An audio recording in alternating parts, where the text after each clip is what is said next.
നമസ്കാരം. ഇന്നലെ എല്ലാവരും രാജ്യം മുഴുവൻ റിപ്പബ്ലിക് ദിനാഘോഷത്തിന്റെ തിരക്കിലും ആഹ്ലാദത്തിലുമായിരുന്നു. പക്ഷെ അതിനിടയിൽ ചില സംഭവങ്ങൾ വലിയ രീതിയിൽ തന്നെ രാജ്യത്ത് വിമർശനത്തിന് ഇടയാക്കിയിട്ടുണ്ട്. അത് കേരളത്തിൽ നിന്നാണ് റിപ്പോർട്ട് ചെയ്തിട്ടുള്ളത്. റിപ്പബ്ലിക് ദിനാഘോഷത്തിന്റെ ഭാഗമായി ഹൈക്കോടതിയിൽ അവതരിപ്പിച്ച നാടകത്തിനെതിരെ പരാതി ഉയരുമ്പോൾ അന്വേഷണത്തിന് കേന്ദ്ര ഏജൻസികൾ ഇപ്പോൾ രംഗത്ത് വരികയാണ്. വിഷയമാകെ വഷളായ നിലയിലാണ് ഇപ്പോൾ. ഹൈക്കോടതി ജീവനക്കാർ അവതരിപ്പിച്ച one nation one vision one India എന്ന നാടകത്തിനെതിരെയാണ് ലീഗൽ സെല്ലും ഭാരതീയ അഭിഭാഷക പരിഷത്ത് പരാതി നൽകിയത്. പ്രധാനമന്ത്രിയെയും രാജ്യത്തെയും നാടകത്തിലൂടെ അപമാനിച്ചു എന്നാണ് പരാതി.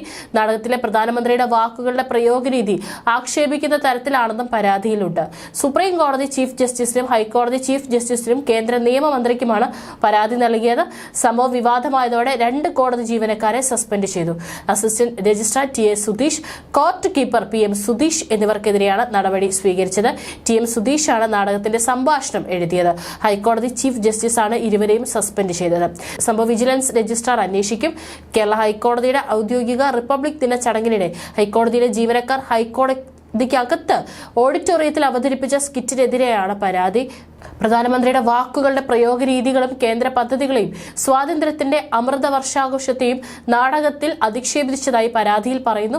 പ്രധാനമന്ത്രി നരേന്ദ്രമോദിയെയും കേന്ദ്ര സർക്കാരിന്റെ നയങ്ങളെയും കളിയാക്കിയായിരുന്നു സ്കിറ്റ്. പ്രധാനമന്ത്രിയുടെ അനുയായികളെ ചാണകം എന്ന് വിളിച്ച് കളിയാക്കിയെന്നാണ് ആക്ഷേപം. ഔഷധ മൂല്യമുണ്ടെന്ന് ഞാൻ പറഞ്ഞാൽ എന്റെ അനുയായികൾ ചാണകം പോലും കഴിക്കും. അതാണ് എന്റെ ശക്തി. പ്രധാനമന്ത്രി മോദിയെ പോലെ വെളുത്ത താടിയുള്ള ഒരു രാഷ്ട്രീയ നേതാവ് സ്കിറ്റിൽ പറയുന്നു. ഹൈക്കോടതിയിലെ ജീവനക്കാരെ കൂടാതെ അഡ്വക്കേറ്റ് ജനറലിന്റെ ഓഫീസിലെ ജീവനക്കാരും അഭിഭാഷക ക്ലർക്കുമാരും സ്കിറ്റിന്റെ ഭാഗമായിരുന്നു. കേന്ദ്ര സർക്കാരിന്റെ ജൽജീവൻ മിഷനെ പരിഹസിക്കുന്ന സ്കിറ്റിന് പകരം ജൽധാര മിഷൻ എന്ന് വിളിക്കുന്ന സ്കിറ്റ് അനുസരിച്ച് കേന്ദ്രത്തിന്റെ സ്വച്ഛ് ഭാരത് മിഷനെ കുറിച്ചുള്ള മറഞ്ഞിരിക്കുന്ന പരാമർശത്തിൽ ടോയ്ലറ്റുകൾ നിർമ്മിക്കാൻ സർക്കാരിന് വാറന്റി മാത്രമേ ഉള്ളൂ. രാഷ്ട്രം ഇതുവരെ സ്വാതന്ത്ര്യം നേടിയിട്ടില്ലെന്ന് പോലും സ്കിറ്റ് സൂചിപ്പിക്കുന്നു. ആസാദി കാ അമൃത് മഹോത്സവത്തെ സൂക്ഷ്മമായി പരിഹസിക്കുന്നുവെന്നും കേരള ഹൈക്കോടതി ചീഫ് ജസ്റ്റിസ് എ ജെ ദേശായിക്ക് ലീഗൽ സെല്ല് നൽകിയ പരാതിയിൽ പറയുന്നു. റിപ്പബ്ലിക് ദിനത്തോടനുബന്ധിച്ച് ഹൈക്കോടതിയിൽ സംഘടിപ്പിച്ച പരിപാടികളുടെ ഭാഗമായാണ് one nation one vision one India എന്ന നാടകം അരങ്ങേറിയത്. ഹൈക്കോടതി ജീവനക്കാരും അഡ്വക്കേറ്റ് ജനറൽ ഓഫീസിലെ ജീവനക്കാരും ക്ലർക്കുമാരും ചേർന്നാണ് 9 മിനിറ്റുള്ള നാടകം അരങ്ങിലെത്തിച്ചത്.